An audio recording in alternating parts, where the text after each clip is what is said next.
प्यारे बच्चों, हमारे YouTube चैनल ओशियन क्लासेस में आपका स्वागत है। जैसा कि आप देखते हैं प्रतिदिन आपको साइंस की क्लास, मैथ की क्लास मिल रही है। प्यारे बच्चों, आज उसी सिलसिले में आज आपको फिर मिलता रहेगा। आपका आज का क्लास है साइंस, जो कि आज का टॉपिक है प्रकाश। आज का टॉपिक है प्यारे बच्चों प्रकाश। आज हम आपको प्रकाश के बारे में, लाइट के बारे में बताएंगे। जैसा कि आप लोग लाइट के बारे में जो भी जानते होंगे, लेकिन पूरा वीडियो देखने के बाद आज आपको कुछ नया जरूर मिलेगा। तो सबसे पहले ध्यान देते रहिएगा। प्रकाश, प्यारे बच्चों, प्रकाश क्या है? प्रकाश एक प्रकार की ऊर्जा है। प्यारे बच्चों, प्रकाश क्या है? प्रकाश एक प्रकार की ऊर्जा है। प्रकाश एक प्रकार की ऊर्जा है जो विद्युत चुंबकीय तरंग के रूप में चलती है। कैसे चलती है? विद्युत चुंबकीय तरंग के रूप में चलती है। तरंग के रूप में चलती है और किसी वस्तु को हमें देखने में सहायता प्रदान करती है। और किसी वस्तु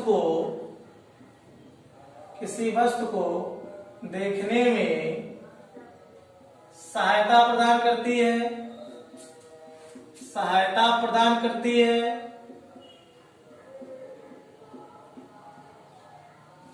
प्रकाश की प्रकृति कैसी होती है? प्यारे बच्चों, जब पूछा जाए प्रकाश की प्रकृति कैसी होती है, तो प्रकाश की प्रकृति प्यारे बच्चों दोहरी प्रकृति होती है। प्रकाश की प्रकृति कैसी होती है?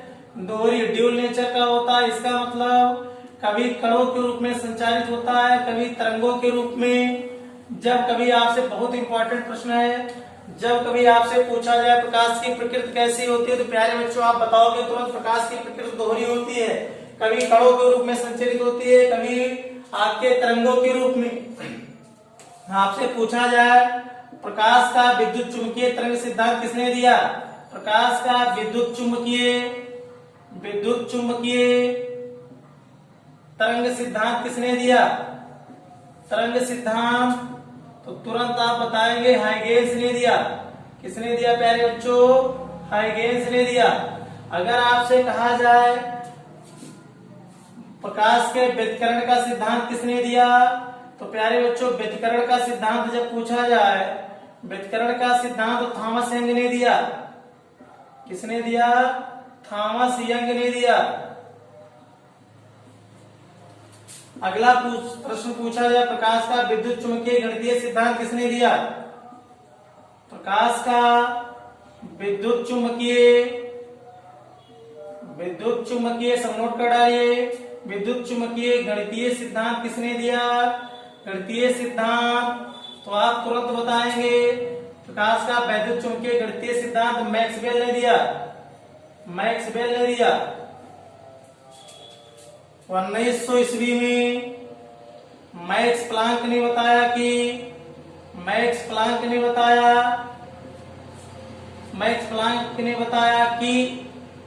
प्रकाश छोटे छोटे इकाइयों के रूप में चलता है। इकाइयों के रूप में चलता है जिसे क्वांटम कहा जाता है। प्यारे बच्चों 1905 में आइंस्टीन ने बताया कि प्रकाश बंडलों के रूप में चलता है। प्रकाश बंडलों के रूप में चलता है,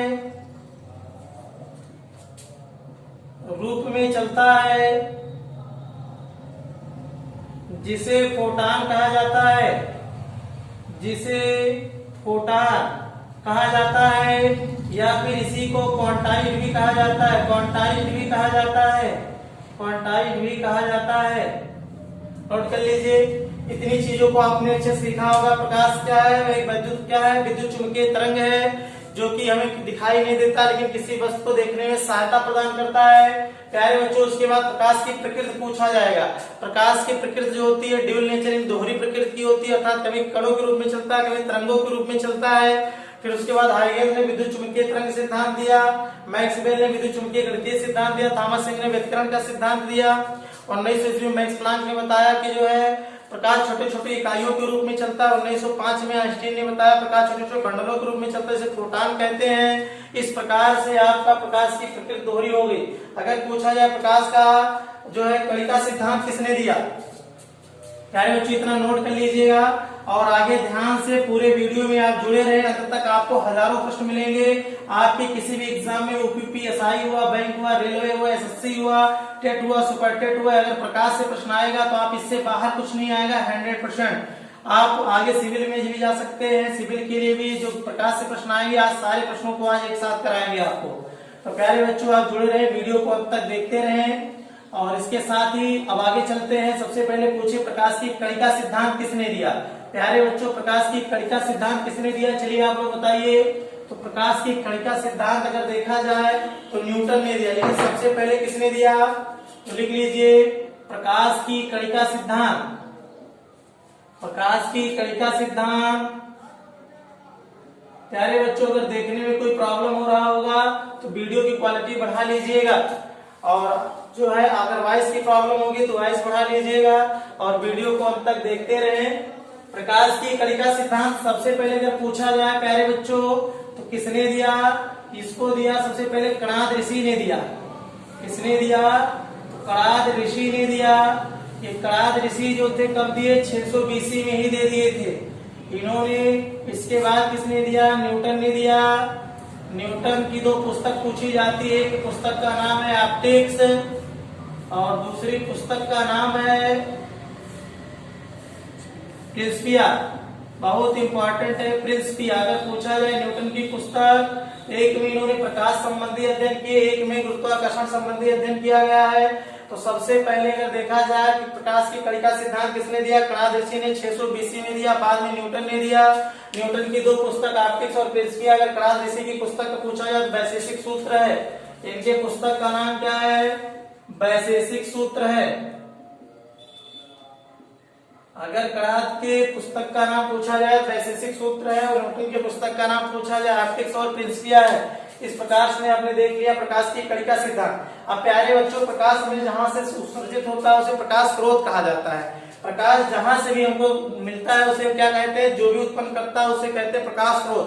अब प्रकाश स्रोत तीन प्रकार के होते हैं। कौन कौन, जो प्रकाश स्रोत उत्पन्न करने वाले वस्तुएं कितने हैं, तीन है। कौन कौन, एक हो गया प्रदीप्त, एक हो गया अप्रदीप्त। अगर पूछा जाए अप्रदीप्त और एक पूछा जाए जय स्रोत। ये कौन है, प्रकाश के स्रोत है सब। प्रदीप्त उसे कहते हैं प्यारे बच्चों जो स्वयं प्रकाश उत्पन्न करे, जो स्वयं, जिसमें स्वयं का प्रकाश हो, स्वयं प्रकाश उत्पन्न करे। जैसे एग्जाम्पल के तौर पर आपका सूर्य हो गया, लालटेन हो गया, बल्ब हो गया, ये सब क्या हो गया, टार्च हो गया। ये सब कैसे हैं, ये आपके प्रदीप्त वस्तुओं के अंतर्गत आए क्योंकि इनमें स्वयं का प्रकाश है। प्यारे बच्चों आप प्रदीप्त की बात करें तो प्रदीप्त वस्तुएं उन्हें कहते हैं जिसमें स्वयं का प्रकाश ना हो, जो दूसरे के प्रकाश से चमकते हैं। जैसे अगर देखा जाए आपका जो चेयर पड़ा हुआ है, ये चेयर चमक रहा है किसके प्रकाश से, बल्ब के प्रकाश से। अगर मैं बात करूं आपका कि चंद्रमा जो है, चंद्रमा अप्रदीप्त वस्तु है क्योंकि चंद्रमा किसके प्रकाश से चमकता है, तो चंद्रमा प्यारे बच्चों सूर्य के प्रकाश से चमकता है। इसके बाद अगर बात करें आपका कुर्सी हो गया, मेज हो गया, फर्नीचर, ये सारी चीजें क्या हो गई जिसमें स्वयं का प्रकाश नहीं और चमक रही हो, ऐसी वस्तुओं को हम क्या कहते हैं, अप्रदीप्त कहते हैं। प्यारे बच्चों तारे की बात करें, अगर हम तारे की बात करें, तारा क्या है, तारा प्रदीप्त है क्योंकि इसमें स्वयं का प्रकाश होता है। प्यारे बच्चों एक प्रश्न काफी इंपॉर्टेंट कई बार पूछा गया है, नोट कर लीजिए। किसी तारे का रंग किस पर निर्भर करता है, किसी तारे का रंग, किसी तारे का रंग जो है किस पर निर्भर करता है, कमेंट बॉक्स में टाइप करिए। किसी तारे का रंग किस पर निर्भर करता है, किस पर निर्भर करता है, तो आप क्या बताएंगे, निर्भर करता है। तो आप प्यारे बच्चों जवाब देंगे उसके ताप पर। यानी किसी तारे का रंग जो है उसके ताप पर निर्भर करता है। तो प्रदीप्त अप्रदीप्त वस्तुएं जानेंगे। जैव स्रोत क्या होते हैं प्यारे बच्चे? ऐसे जीव होते हैं, ऐसे कुछ जीव हैं जो क्या करते हैं? प्रकाश उत्पन्न करते हैं, प्रकाश उत्पन्न करते हैं। जैसे जुगनू, अगर हम जुगनू की बात करें, जुगनू कैसे है? ये जैव स्रोत है। तो प्यारे बच्चे आपने ये देख लिया कि प्रकाश हमको कहां कहां से मिलता है, इतनी चीजें आपने कंफर्म कर लिया। आपको जितनी चीजें बताए आप इसको जरूर एक नोट बना डालिए नोट्स में। उसके बाद नोट करने के बाद आप देखेंगे 2 बार 3 बार पढ़ेंगे तो आपका आसानी से तैयार हो जाएगा। तो प्यारे बच्चों इतनी बातों को नोट करते हुए हम आगे बढ़ेंगे। चलिए इसके बाद हम पूछते हैं प्रकाश कहां कहां चल सकता है। तो प्यारे बच्चों कौन बताएगा प्रकाश कहां चल सकता है? तो देख लीजिए, प्रकाश एक विद्युत चुम्बकीय तरंग है और विद्युत चुम्बकीय तरंग को संचरित होने के लिए माध्यम की आवश्यकता नहीं होती है। अगर माध्यम है तब भी अच्छा है, माध्यम नहीं है तब भी अच्छा है। अर्थात प्रकाश निर्वात में भी चल सकता है और किसी माध्यम में भी चल सकता है। प्यारे बच्चों निर्वात उसे कहा जाता है जहां पर किसी प्रकार का कोई वायुमंडल ना हो, किसी प्रकार का वायुमंडल नहीं हो। निर्वात को हम शून्य वातावरण भी कहते हैं। तो प्यारे बच्चों सबसे पहले देखिए प्रकाश का गमन या प्रकाश, चलिए प्रकाश की चाल लिख देते हैं। प्रकाश की चाल, प्यारे बच्चों प्रकाश की चाल सबसे ज्यादा कहाँ होती है? अच्छा इसकी चाल सबसे पहले मापा बताया कौन था? तो प्यारे बच्चों रोमन नामक वैज्ञानिक ने सबसे पहले इसकी चाल को बताया था। कि प्रकाश की चाल को सबसे पहले किसने नापा था? तो यहां लिख दीजिए प्रकाश की चाल को सबसे पहले किसने नापा था? प्रकाश की चाल, प्रकाश की चाल सबसे पहले किसने मापा? तो प्यारे बच्चों किसने मापा था? रोमर ने। अगर इसके बाद पूछे प्रकाश की चाल सबसे अधिक कहां होती है? तो प्यारे बच्चों प्रकाश की चाल सबसे अधिक, प्रकाश की चाल सबसे अधिक कितनी हो कहां होती है? चाल सबसे अधिक कहां होती है? सब रट जाएगा आपको, सब याद हो जाएगा, निर्वात में होती है। पूछा जाए प्रकाश जब निर्वात से कहां प्रवेश करता है?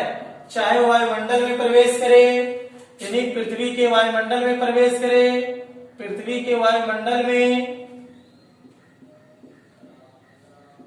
चाहे आपका पूछा जाए पानी में, और चाहे कहा जाए कांच में प्रवेश करे, पानी में प्रवेश करे, वायुमंडल में प्रवेश करे। जब प्रकाश निर्वात से पृथ्वी के वायुमंडल में जैसे ही पहुंचता है उसके चाल में 0.03% की कमी हो जाती है, ह्रास हो जाती है। जब प्रकाश निर्वात से जैसे ही पानी में प्रवेश करता है उसके चाल में 25% की कमी हो जाती है। अगर जब प्रकाश जैसे ही क्या करता है, जब निर्वात से कांच में प्रवेश करता है तो उसके चाल में 35% की कमी हो जाती है। प्यारे बच्चों बहुत इंपॉर्टेंट प्रश्न है, आप जहां तक इच्छा होगी वहां तक परीक्षाएं दे लीजिए। सब सारी चीजें काफी इंपॉर्टेंट, जब आप परीक्षा देंगे जरूर मिलता रहेगा। आज आपको एक ही वीडियो के अंतर्गत काफी अच्छे अच्छे प्रश्न लाए, लेकिन पूरा प्रकाश खत्म करने के लिए कम से कम 2 वीडियो की जरूरत होगी। इसलिए आपको डिस्क्रिप्शन बॉक्स में दूसरे वीडियो का भी लिंक मिल जाएगा, दोनों वीडियो एक साथ देखें ताकि आपको अच्छे से अच्छे प्रकाश तैयार हो सके। और प्यारे बच्चों कभी वीडियो को ऑनलाइन ही देखा करिए आप लोग, और जो भी प्रतिक्रिया हो कमेंट बॉक्स में जरूर टाइप किया करिए ताकि हम आपको और अच्छा से अच्छा मैटर और अच्छी से अच्छी वीडियो आपके लिए दे सकें। तो प्यारे बच्चों ध्यान दीजिए, इतनी बातों को आपने ध्यान दिया। सबसे पहले प्रकाश की चाल किसने मापा? तो रोमर ने नापा। प्रकाश की चाल सबसे अधिक कहां होती है? निर्वात में होती है। प्रकाश अगर निर्वात से जैसे ही पृथ्वी के वायुमंडल में प्रवेश करता है उसके चाल में 0.03% की क्या हो जाती है? कमी हो जाती है। अगर वही प्रकाश की जाए निर्वात से जैसे ही कहां प्रवेश करता है? पानी में प्रवेश करता है, उसके चाल में 25% की गिरावट हो जाती है। जैसे ही यही प्रकाश क्या है निर्वात से जैसे ही कांच में प्रवेश करता है तो उसके चाल में कितने की कमी हो जाती है? 35% की कमी हो जाती है। प्यारे बच्चों मेहनत के साथ अगर आप तैयारी करेंगे तो सफलता आपको अवश्य मिलेगी। इसके बाद प्यारे बच्चों हम आपको ये बता देते हैं कि प्रकाश की चाल होती कहाँ कितनी है, यानी प्रकाश कहाँ गमन करेगा उसकी चाल कितनी होती है। तो चलिए प्रकाश की चाल देखते हैं, हम लोग लिखते हैं। प्यारे बच्चों प्रकाश की चाल निर्वात में कितनी होती है? चलो कौन बताएगा? तो आप कहेंगे 3 गुणे 10 घात 8 मीटर प्रति सेकेंड कितनी होती है? 3 गुणे 10 घात 8 मीटर प्रति सेकेंड। या प्यारे बच्चों हम इसको क्या लिख सकते हैं? 3 लाख किलोमीटर प्रति सेकेंड। सारी बातों को आप नोट करते चलेंगे। प्रकाश की चाल इतना तो हो गया। इसके बाद अगर मैं बात करूं प्रकाश की चाल कि जैसे पानी में कितना होता है, चलिए प्रकाश की चाल पानी में कितना होता है तुरंत आप बताएंगे 2.5 2.5 गुणे 10 घात 8 मीटर प्रति सेकेंड, या फिर इसी को लाख किलोमीटर में कैसे मतलब 2.5 लाख किलोमीटर प्रति सेकेंड। प्यारे बच्चों तारपीन के तेल में कितना होता है? तारपीन के तेल में 2.04 गुणे 10⁸ मीटर पर सेकेंड। प्यारे बच्चों कांच में कितना होगा? 2 गुणे 10⁸ मीटर प्रति सेकेंड। प्यारे बच्चों चाहे आपका रॉक सॉल्ट यानी पत्थर कहा जाए और चाहे आपसे कहा जाए नायलॉन, दोनों में कितना होता है? 1.96 किलोमीटर प्रति सेकेंड होता है। सॉरी 1.96 गुणे 10⁸ किलोमीटर प्रति सेकेंड होता है। इतनी बातों को आपने ध्यान दिया। आपने निर्वात में प्रकाश की चाल बताया 3 लाख किलोमीटर प्रति सेकेंड। प्यारे बच्चों इतनी बातों को अगर नोट हो गया होगा तो अच्छे से आप इसकी सांस ले लीजिए इसका और नोट कर लीजिए। तो प्यारे बच्चों आज हम आपको एक बहुत अच्छा कॉन्सेप्ट फिर देने वाले हैं। क्या देने वाले हैं कि प्रावर्तन के नियम, लॉ ऑफ रिफ्लेक्शन, यानी प्रावर्तन क्या होता है। तो प्यारे बच्चों प्रावर्तन जो होता है देखिए सबसे पहले हम जाने, जैसे किसी वस्तु पर जब आप प्रकाश डालते हैं, प्रकाश पुनः उसी माध्यम में उससे टकरा कर यानी उस प्रावर्तक तल से जहां आपने प्रकाश डाला है वहां से प्रकाश टकरा कर पुनः उसी माध्यम में लौट आने की प्रक्रिया को हम क्या कहते हैं? प्रकाश का प्रावर्तन। अर्थात आईने में अपना चेहरा कैसे देख पाते? प्रकाश के प्रावर्तन के कारण। यानी अगर किसी कोई वस्तु हमें हमारी आंख से दिखाई देता हो, किसके कारण दिखाई देता है? प्रकाश के प्रावर्तन के कारण। जैसे इस बोर्ड पे मैंने टार्च को जलाया अर्थात इस पर मैंने प्रकाश डाला तो यहां से प्रकाश जो है प्रावर्तित होकर के हमारी आंख पे है, तब हमको ये बोर्ड दिख रहा है। तो प्यारे बच्चों कहने का मतलब किसी वस्तु को अगर हम देख पाते हैं प्रकाश के किस गुण के कारण? प्रकाश के प्रावर्तन के कारण। चलिए दिखाते हैं प्रकाश का प्रावर्तन होता कैसे है। तो प्यारे बच्चों सबसे पहले एक प्रावर्तक तल होता है जहां से प्रकाश लौटता है। क्या होता है? एक प्रावर्तक तल होता है। प्रावर्तक तल कुछ भी हो सकता है। जैसे आपने देखा होगा कांच। प्यारे बच्चों कांच कैसा माध्यम है? तो आप कहेंगे जब कांच ये रहता है तो कैसा माध्यम होता है? कांच पारदर्शी माध्यम है, यानी आर पार दिखाई देता है। लेकिन जब कांच पर एक लेप लगा देते हैं, वो लेप प्यारे बच्चों किसका होता है? कांच पे जो लेप लगाते हैं वो सिल्वर नाइट्रेट होता है। किसका होता है? सिल्वर नाइट्रेट होता है। नोट कर लीजिए इंपॉर्टेंट है। सिल्वर नाइट्रेट का लेप लगाते हैं AgNO3, जिससे ये कांच क्या बन जाता है? फिर आईना बन जाता है। क्या बन जाता है? जिसे हम दर्पण बोलते हैं। क्या बोलते हैं प्यारे बच्चों? दर्पण।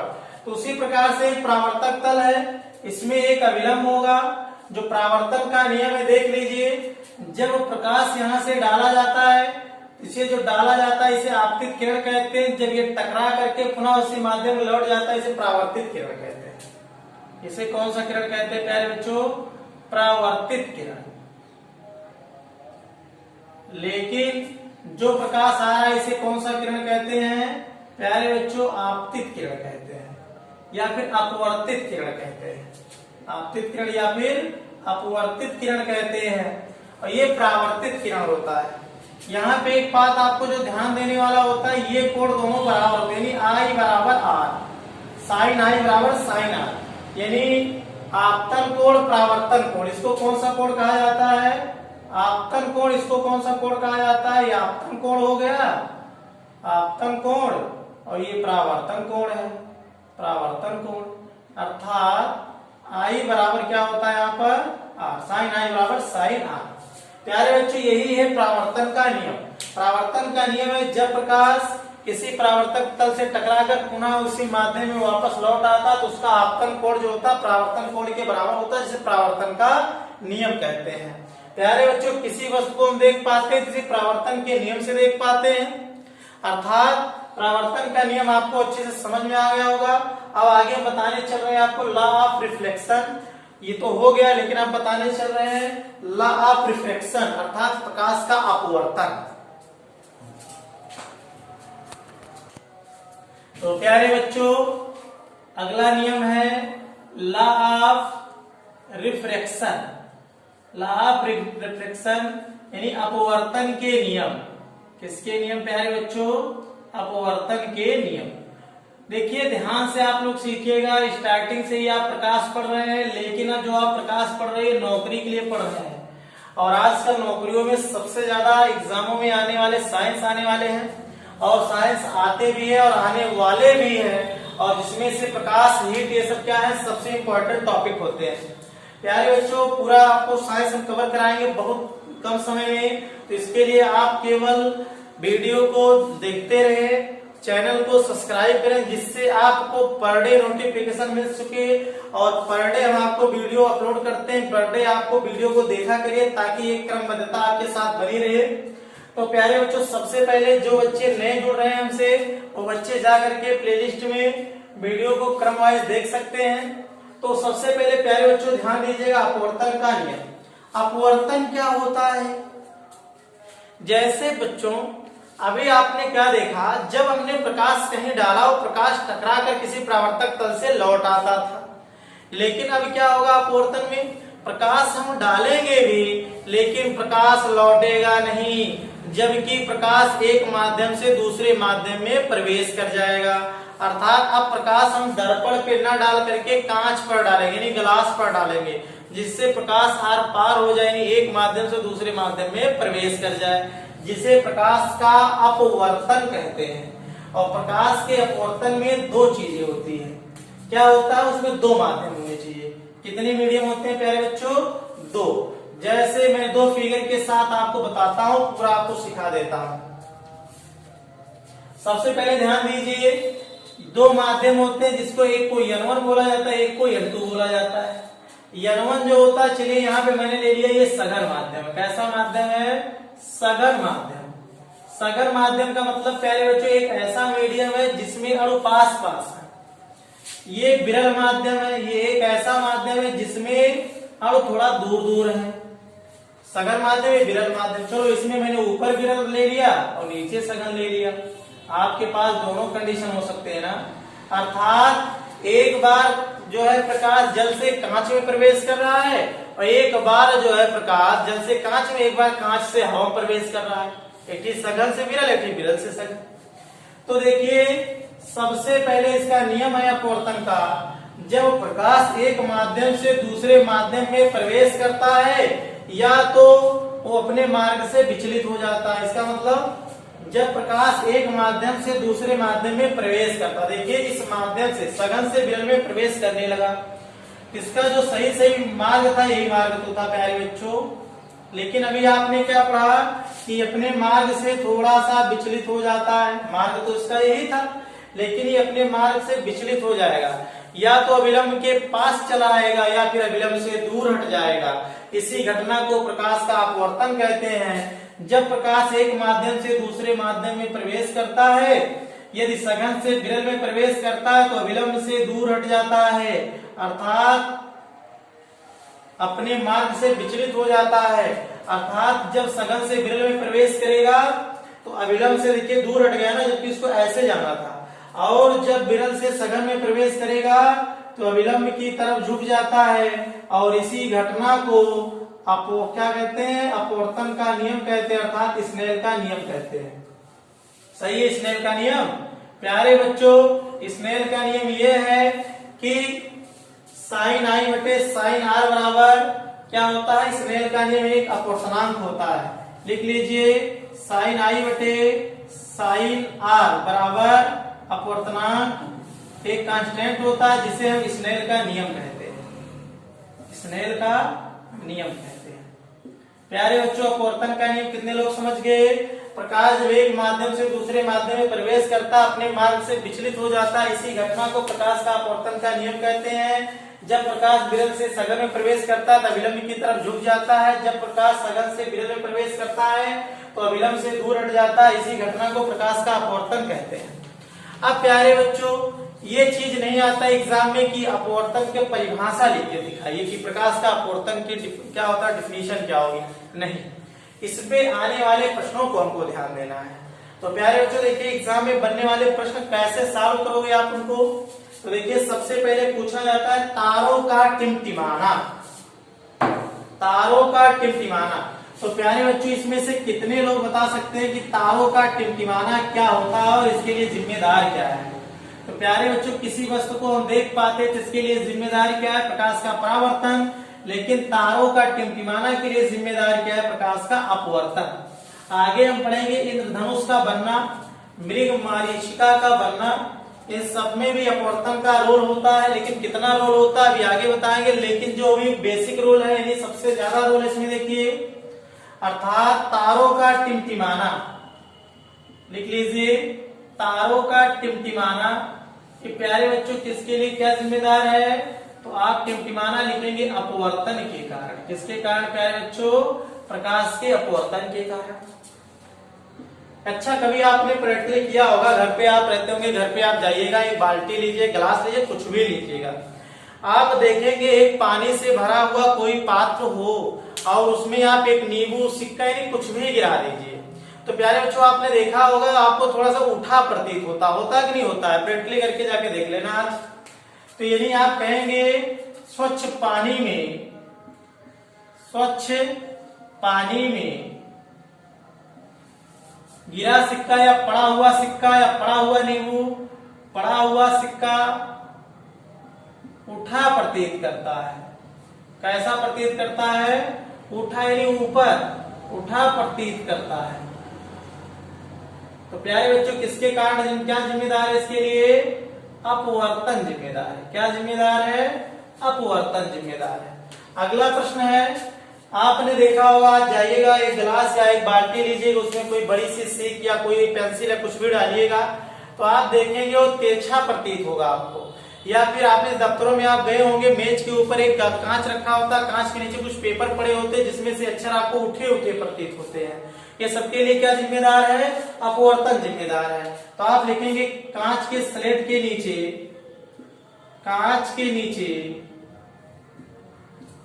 रखे पेपर के अक्षर उठे प्रतीत होते हैं, यानी बड़े प्रतीत होते हैं। प्रतीत होते क्यों प्यारे बच्चों? क्यों? तो आप लिखेंगे अपवर्तन के कारण। किसके कारण? अपवर्तन के कारण। इतनी बातों को आपने ध्यान से सुना होगा। इसके लिए प्यारे बच्चों, अपवर्तन के लिए और क्या जिम्मेदार है? एक एग्जांपल आप भी दीजिए कि ये भी इसके लिए ही जिम्मेदार है। कौन बताएगा? प्रकाश के अपवर्तन के लिए एक ही आपने देखा होगा, पानी में पड़ी किसी वस्तु से मछली, इसका वाले आप ये कह सकते हैं मछली की जो वास्तविक गहराई है आभासी गहराई से कम प्रतीत होती है। यानी ऐसा कह सकते हैं, मछली की वास्तविक गहराई जो होती है आभासी, उसकी क्या होती है? आभास जो भी प्रतीत होता है, आभास होता है, वो कम प्रतीत होता है। तो आप कह सकते हैं किसके कारण? लिख लीजिए, मछली की आभासी गहराई वास्तविक गहराई से कम प्रतीत होती है। वास्तविक गहराई से कम प्रतीत होती है। कम प्रतीत होती है किसके कारण? अपवर्तन के कारण। चलिए प्यारे बच्चों, इस पे हम प्रश्न करवा देते हैं कि आभासी वास्तविक गहराई बराबर क्या होता है। तो देख लीजिए, वास्तविक गहराई का एक फार्मूला लिख लीजिए। इस पे प्रश्न आता हो, करवा भी दे रहे हैं। वास्तविक गहराई बराबर, या ऐसे कह सकते हैं वास्तविक गहराई बटे आभासी गहराई। आभासी गहराई बराबर माध्यम का अपवर्तनांक। माध्यम का मतलब कौन सा मीडियम है, यानी कौन सा लिक्विड या जो भी हो, यानी पानी है तो पानी का अपवर्तनांक 4/3 होता है। अलग अलग माध्यमों का अपवर्तनांक अलग अलग होता है। तो प्यारे बच्चों ये फार्मूला नोट कर लीजिए, इसमें एक दो प्रश्न आपको हम करवा देते हैं। तो प्यारे बच्चों जैसा कि आप बोर्ड पर देख रहे हैं 2 प्रश्न लिखा हुआ है, और 2 प्रश्न के साथ आप ये भी देख रहे हैं एक चीज और लिखा होगा कि अलग अलग पदार्थ दिए हुए हैं, उनका अपवर्तनांक भी दिया हुआ है, जिसका आप स्क्रीनशॉट लेकर के बाद में अपने कॉपी पे नोट कर सकते हैं और याद करना होगा। ये सब क्या याद करना होगा, जैसे कुछ पदार्थ है उनके अपवर्तनांक कितने होते हैं, अर्थात जब उनके मूल माध्यम में प्रकाश पहुंचेगा तो उनमें अपवर्तनांक कितना होगा।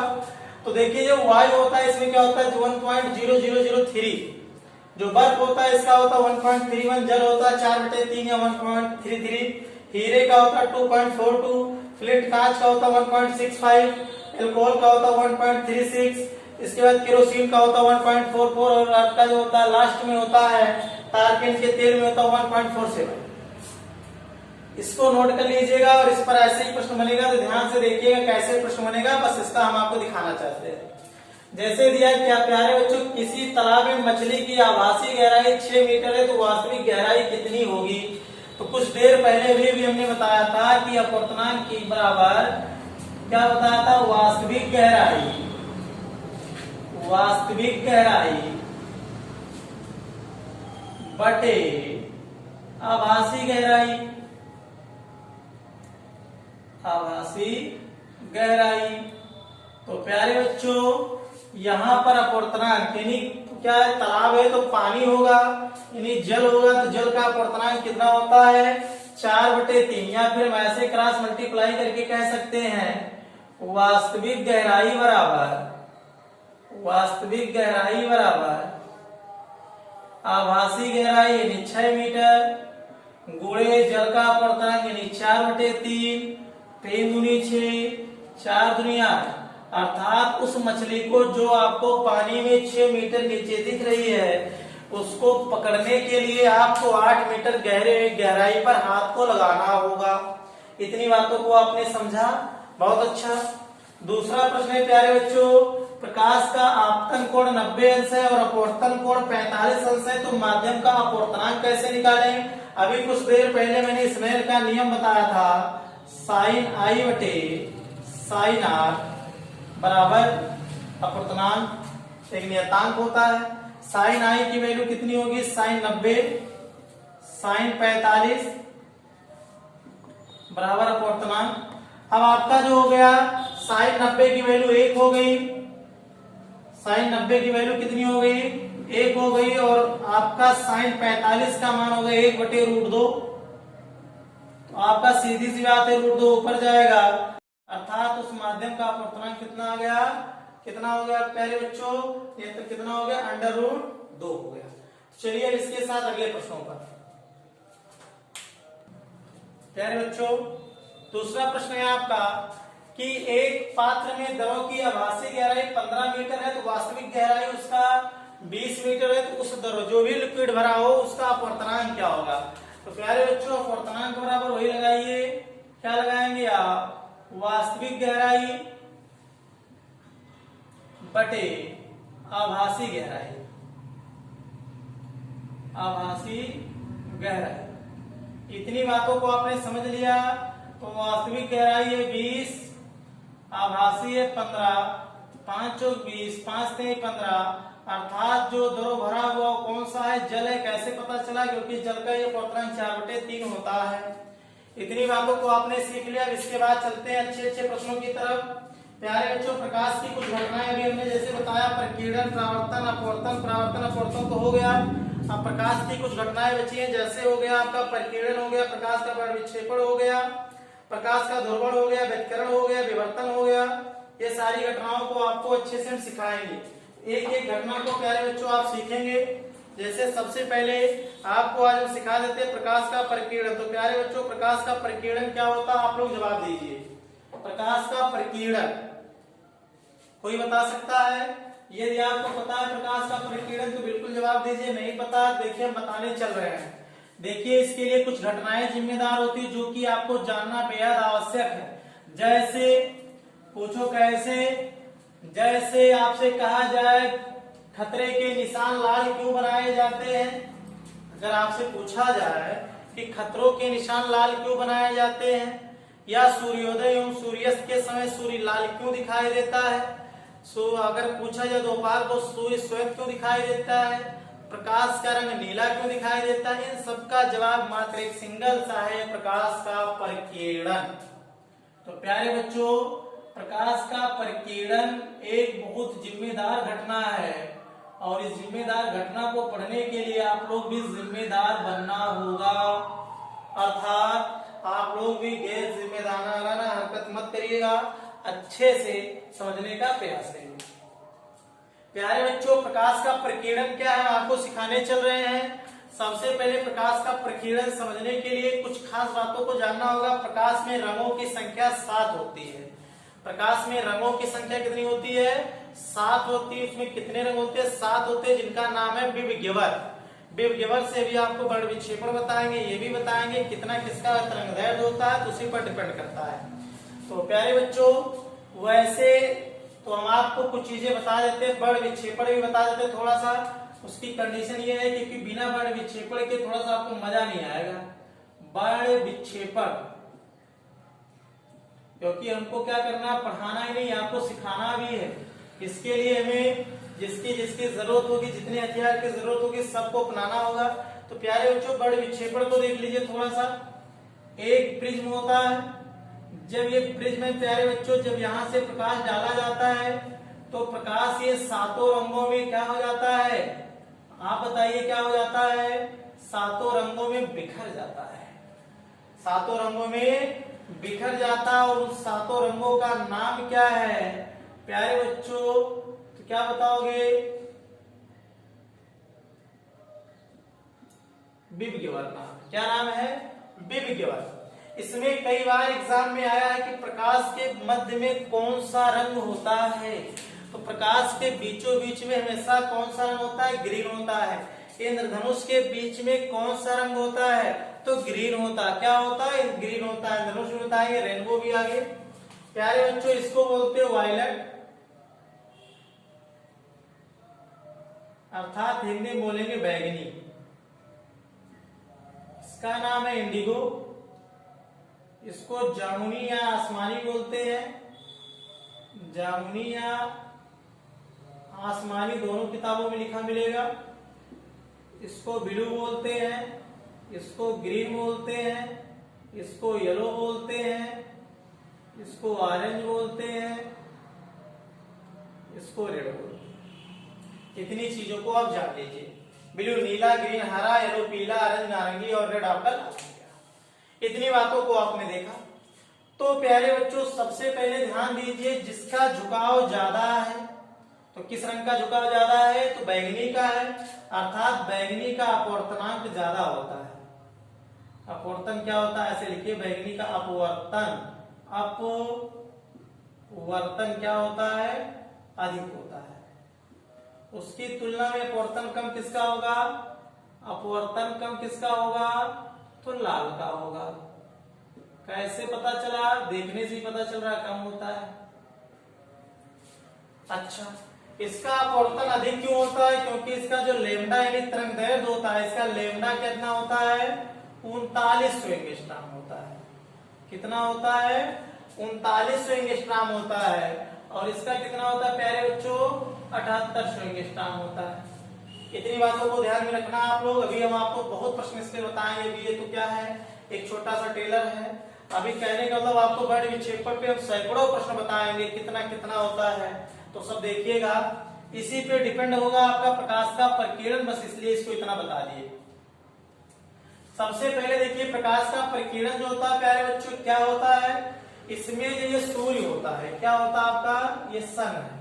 और सन से हमें सीधी सी बात है, क्या मिलेगा? प्रकाश मिलेगा।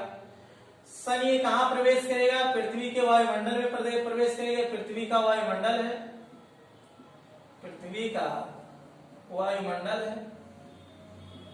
जब सूर्य का प्रकाश कहां प्रवेश करेगा प्यारे बच्चों? पृथ्वी के वायुमंडल में प्रवेश करेगा। तो उसको किससे होकर गुजरना पड़ेगा? छोटे छोटे नन्हे मुन्ने धूल कणों से और गैसों से।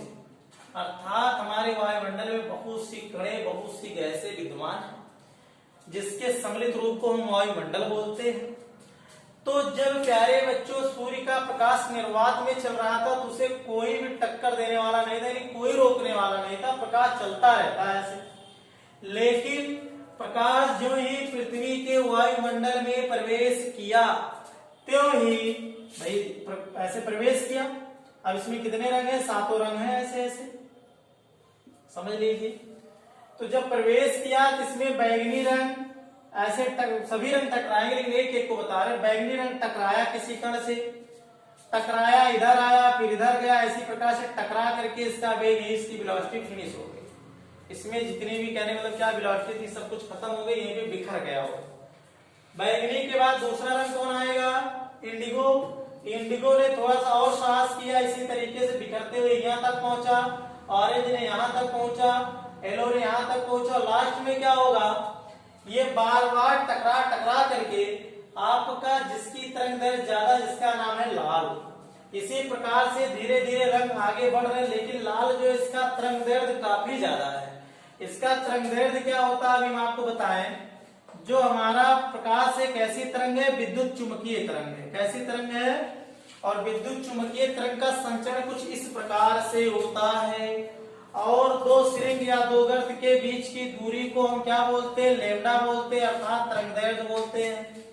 इसका मतलब कोई भी कंपन करने वाले कण एक चक्कर पूरा करने में जितनी दूर जाती है वही उसका लैम्डा यानी तरंग दैर्घ्य होता है। तो लाल का तरंग दैर्घ्य बहुत बड़ा होने के यानी 7800 एंगस्ट्रॉम होने के नाते ये क्या किया, एक चक्कर में काफी दूर दूर तक जा रहा, और ये वायुमंडलीय कणों से टकराता हुआ काफी दूर तक निकल जाता है। आपने क्या सीखा कि ये भी वायुमंडलीय कणों से टकराता है, लेकिन जितना वायुमंडल के कण हमारे और रंगों को प्रभावित करते हैं उतना लाल को नहीं कर पाते हैं। इसलिए लाल जो होता है हमारे वायुमंडल में काफी आगे तक निकल जाता है। इसीलिए कहा जाता है कि लाल रंग का प्रकीर्णन कम होता है, और सबसे ज्यादा प्रकीर्णन किसका होता है प्यारे बच्चों? बैगनी रंग का होता है।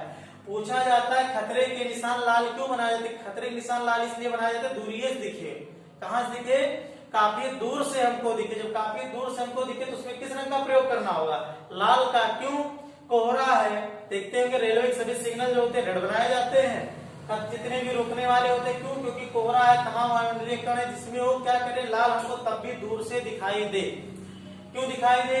क्योंकि इसका आप दो जवाब दे सकते हैं। कह सकते हैं लाल का तरंग दैर्घ्य ज्यादा होता है, या फिर कहते हैं लाल का प्रकीर्णन कम होता है।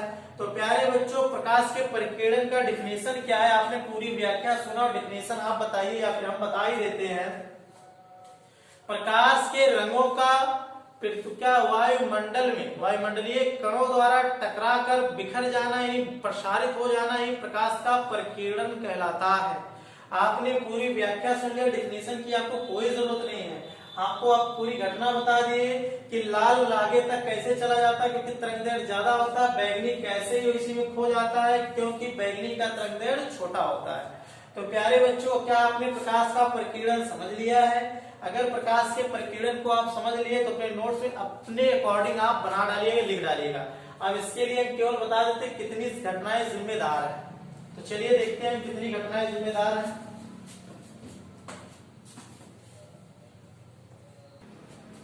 तो प्यारे बच्चों प्रकाश के प्रकीर्णन के लिए सबसे ज्यादा जिम्मेदार है क्या है?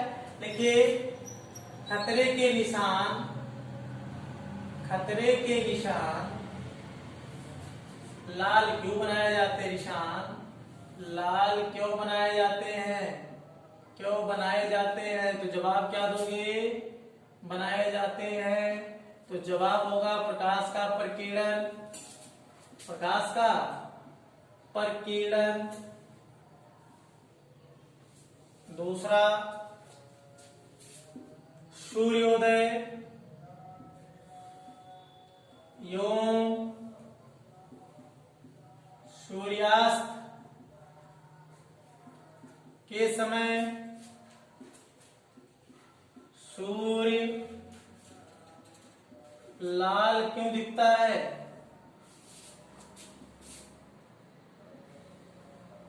जवाब है प्रकाश का प्रकीर्णन। प्रकाश का प्रकीर्णन कैसे देख लीजिए प्यारे बच्चों, ये आपकी पृथ्वी हो गई, ये सुबह का सूर्य हो गया, ये शाम का सूर्य हो गया।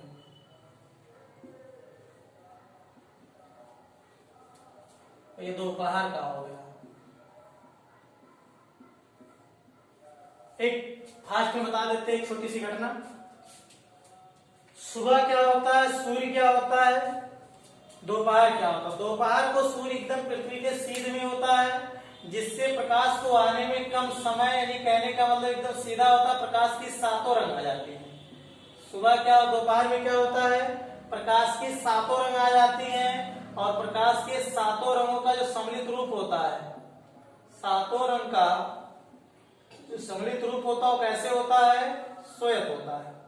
अर्थात दोपहर को सूर्य में कैसा दिखाई देता है, श्वेत। क्यों? क्योंकि सातों रंग लगभग आ जाते हैं।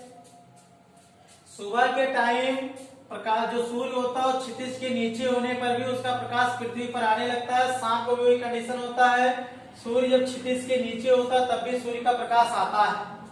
और ये अपवर्तन की घटना के कारण इस तरीके से आता है जिसमें प्रकाश को काफी दूर तक जाना होता है, और वायुमंडलीय कणों से, वायुमंडलीय कणों में क्या होता है, और रंगों का क्या हो जाता है, बिखराव हो जाता है। सुबह सुबह क्या होता है कि वायुमंडलीय कणों में, क्योंकि सूर्य क्या होता है कि सूर्य पृथ्वी के सीध में आने से पहले ही दिखाई देने लगता है। इसी को बोलते हैं कि क्षितिज के नीचे ही रहता तभी दिखाई देने लगता है। और ये घटना प्रकाश का अपवर्तन के कारण होता है। प्रकाश के अपवर्तन के कारण सूर्य को क्या होता है, काफी लंबी दूरी तय करना पड़ता है प्रकाश को आने में, जिससे वायुमंडलीय कणों में और रंग बिखराव हो जाता है, लेकिन लाल फिर भी पृथ्वी पर पहुंच जाता है, जिससे सुबह सुबह सूर्य लाल दिखाई देता है और धीरे धीरे उसके रंग में परिवर्तन होता है, क्योंकि और भी रंग धीरे धीरे आना शुरू हो जाते हैं। क्योंकि लाल के बाद पीला उला भी आने लगता है, लाल पीला करके रंग बदलता रहता है। धीरे धीरे सूर्य दोपहर को पहुंचते ही कैसा हो जाता है, श्वेत। फिर इसी कंडीशन चलती रहेगी, शाम को भी सूर्य अस्त होने वाला होगा तो सूर्य की फिर रंग में परिवर्तन होने वाला, क्योंकि धीरे धीरे सूर्य क्षितिज के नीचे जाने लगेगा, प्रकाश अपवर्तन के कारण आने लगेगा, उसको काफी दूरी तय करनी पड़ेगी। पृथ्वी के वायुमंडल में पहुंचते पहुंचते सूर्य के और कणों का बिखराव हो जाता है रंगों का, लेकिन लाल रंग फिर भी काफी देर तक आता रहता है, और जब तक आप आता तब तक आता है। इसलिए शाम को सूर्यास्त होने के पहले, ठीक पहले सूर्य कुछ समय लाल दिखाई देता है, क्योंकि लाल का तरंग दैर्घ्य अधिक होने की वजह से ये काफी देर तक आता रहता है, और रंगों का क्या हो जाता है, बिखराव हो जाता है, और धीरे धीरे सूर्य अस्त हो जाता है। तो आपने समझ गए होंगे सूर्यास्त और सूर्योदय के समय सूर्य जो होता है हमें क्यों लाल, सफेद फिर लाल दिखाई देता है, उसके लिए जिम्मेदार घटना है प्रकाश का प्रकीर्णन। प्यारे बच्चों, इतनी बात आपने समझ लिया होगा, प्रकाश के प्रकीर्णन के लिए जिम्मेदार। अब आगे चलते कुछ इंपॉर्टेंट प्रश्न लिखेंगे आप। अगर पूछा जाए आकाश का रंग नीला क्यों दिखाई देता है, तो भी जिम्मेदार घटना किसके लिए होगी, प्रकाश के प्रकीर्णन। लिखिएगा आकाश का रंग नीला क्यों दिखता है, नीला क्यों दिखाई देता है, तो साफ साफ लिख लीजिएगा। विस्तार से आप क्या लिखेंगे, प्रकीर्णन के कारण। किसके कारण प्यारे बच्चों, प्रकीर्णन के कारण। अंतरिक्ष यात्री को आकाश कैसा दिखेगा प्यारे बच्चों, अंतरिक्ष यात्री को आकाश कैसा दिखेगा, आकाश कैसा दिखेगा, तो आप कैसा बताएंगे, काला दिखेगा। अंतरिक्ष यात्री को प्रकाश कैसा, आकाश कैसा दिखेगा प्यारे बच्चों, काला दिखेगा। चलिए, इतनी चीजों को आप ध्यान में रखते हुए हम आपको आगे बढ़ते हैं बड़ विक्षेपण की घटना। फिर कुछ आने वाले जो प्रश्न है, जो आईएएस पीसीएस तमाम कॉम्पिटिटिव एग्जामों में आए हुए प्रश्न है, उनका संग्रह आपको 10-5 प्रश्नों का करवाएंगे। उसके पहले आपको बड़ विक्षेपण की घटना बता देते। बड़ विक्षेपण क्या है, बड़ मतलब होता है रंग, विक्षेपण मतलब बिखर जाना, अर्थात प्रकाश के सातों रंगों का आपस में बिखर जाना ही क्या कहलाता है, बड़ विक्षेपण कहलाता है। तो बड़ विक्षेपण एक डाल लीजिएगा, और उसके बाद इसको देख लीजिए। फास्ट में थोड़ा सा बता भी चुके हैं, थोड़ा सा और बता दें। चलिए थोड़ा सा और बता दें प्यारे बच्चों। चलिए बोलिए, द्विविगवर सभी रंग के नाम याद हैं। इसका तरंग दैर्घ्य क्या होता है, एक प्रश्न पूछा जाता है, इसको क्या बोलते हैं, दृश्य प्रकाश। दृश्य प्रकाश ऐसा प्रकाश जो हमें देखने में सहायता प्रदान करता है, उसे दृश्य प्रकाश बोलते हैं। इसका जो तरंग दैर्ध्य होता है 39 एंगस्ट्रॉम, इसका तरंग दैर्ध्य 7800 एंगस्ट्रॉम। प्यारे बच्चों पूछा जाता है दृश्य प्रकाश का तरंग दैर्ध्य कितना होता है।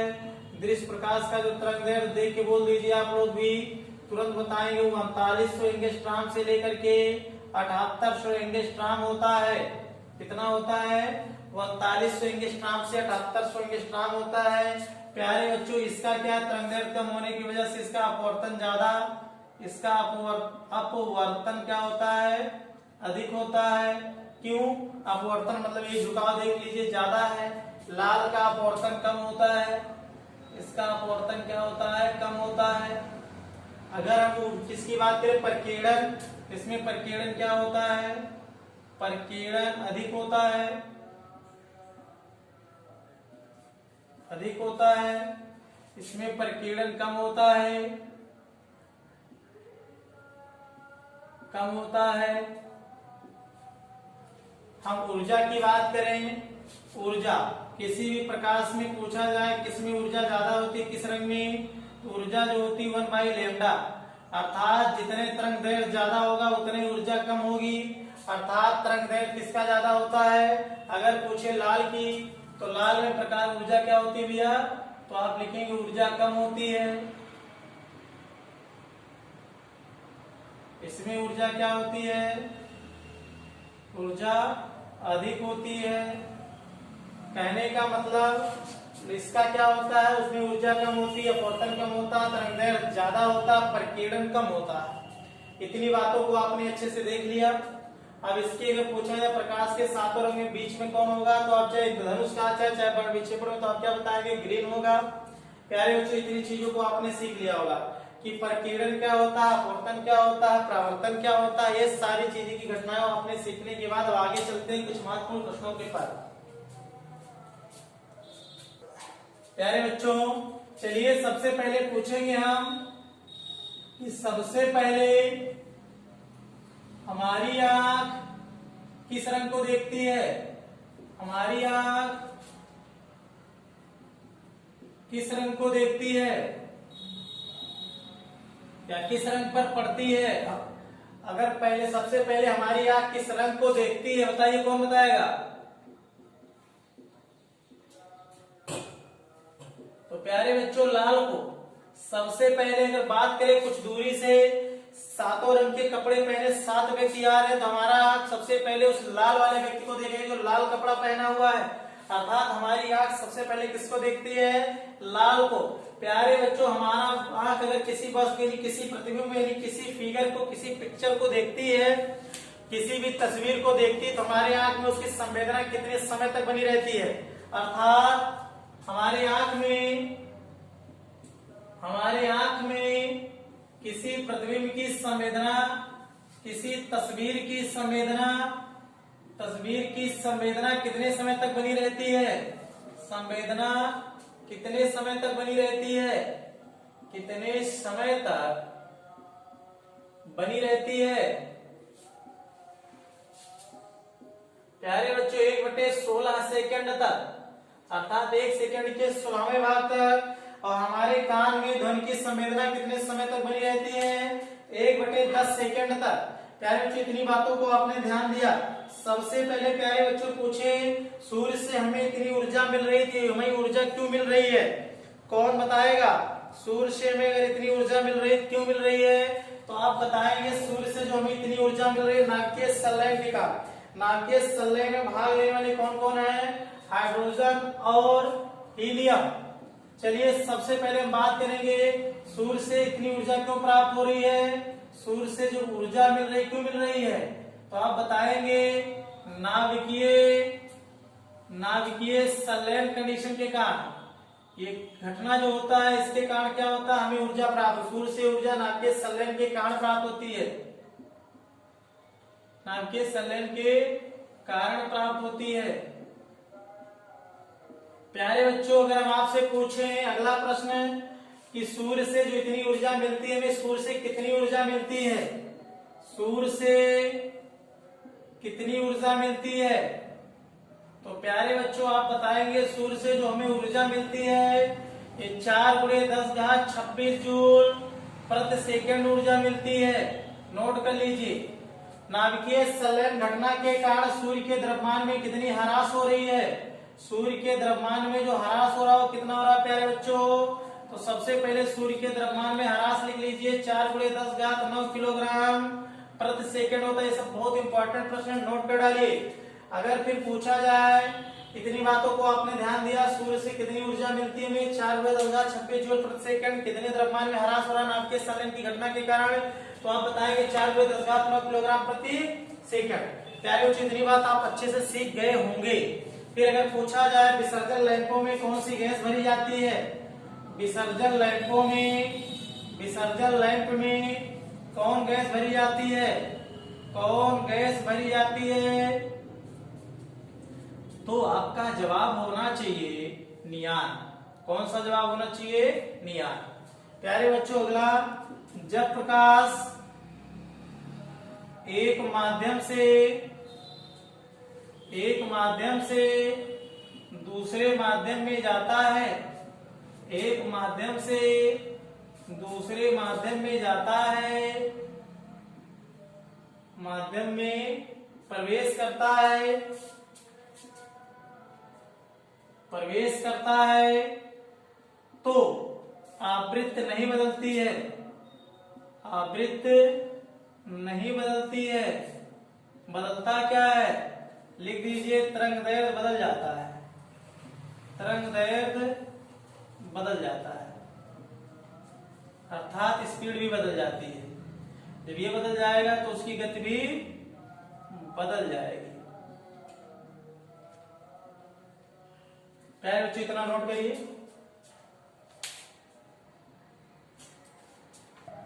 प्यारे बच्चों, प्रकाश संश्लेषण कैसी क्रिया है? प्रकाश संश्लेषण, अगर हम बात करें प्रकाश संश्लेषण में प्रकाश ऊर्जा किस ऊर्जा में बदलता है? तो लिख दो, प्रकाश ऊर्जा किसमें कन्वर्ट होता है? रासायनिक ऊर्जा में। किस ऊर्जा में प्यारे बच्चों? रासायनिक ऊर्जा में। अगला प्रश्न है, प्रकाश संश्लेषण में कितने रंग भाग लेते हैं? प्रकाश संश्लेषण में कौन कौन रंग भाग लेते हैं? कौन कौन रंग भाग लेते हैं? चलो, ये आपका होमवर्क है, आप लोग इसको कमेंट बॉक्स में जरूर बताइएगा। प्रकाश संश्लेषण में कौन कौन से रंग भाग लेते हैं, इसको जरूर आप बताइएगा। अगली घटना है, प्रकाश के आने वाली ऊर्जा की माप हम किस यंत्र से करते हैं? लिख लो प्यारे बच्चों, प्रकाश से आने वाली ऊर्जा की माप किससे करते हैं? प्रकाश के आने वाली ऊर्जा की माप किससे करते हैं? लिख लो, बोलोमीटर से करते हैं। किससे करते हैं? बोलोमीटर से करते हैं। प्रकाश की तीव्रता का माप किससे करते हैं? प्रकाश की तीव्रता का माप करें, चाहे आपसे कहे लक्स मीटर, चाहे कहे एक्टिनोमीटर, चाहे कहे फोनोमीटर। चलिए इसको रहने दीजिए, लक्स मीटर, एक्टिनोमीटर। आगे पूछे आपसे प्रकाश का विकिरण किससे मापते हैं?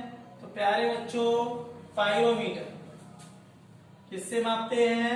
पायरोमीटर। इतनी बातों को आप अच्छे से नोट कर लीजिए और वीडियो को अंत तक जरूर देखा करिए। आपको दावा है जितना चीजें मिलेंगी, आप कहीं भी साइंस पढ़िए, आपको कुछ नया जरूर मिलेगा, कुछ प्रश्न जरूर नहीं मिलेंगे, तरीके आपको नए मिलेंगे। क्योंकि जानते हैं क्या है, जितने प्रश्न आए हुए हैं उन सब प्रश्नों का संग्रह हमने आपको दिया। आगे आपको दूसरी वीडियो में प्रकाश से रिलेटेड जितने भी और अच्छी अच्छी घटनाएं, अच्छी अच्छी प्रश्न आपको मिलती रहेंगी। जैसे ध्रुवण क्या है, प्रकाश का विवर्तन क्या है, व्यतिकरण क्या है, प्रकाश का पोलराइजेशन क्या है, ये सारी चीजें हम आपको, डॉपलर प्रभाव क्या है, ये सारी चीजें अगले वीडियो मिलने वाले हैं। मात्र 2 वीडियो से आने वाले क्या है, प्रकाश से आने वाले सभी कॉन्सेप्ट को हम क्लियर कराएंगे। वीडियो अच्छा लगा हो तो लाइक कमेंट बॉक्स में टाइप जरूर करें और चैनल को सब्सक्राइब करें, शेयर भी करें ताकि और बच्चे जुड़ सके, आपको अच्छी से अच्छी क्वालिटी मिल सके। तो प्यारे बच्चों, आज के लिए इतना ही। जय हिंद, धन्यवाद।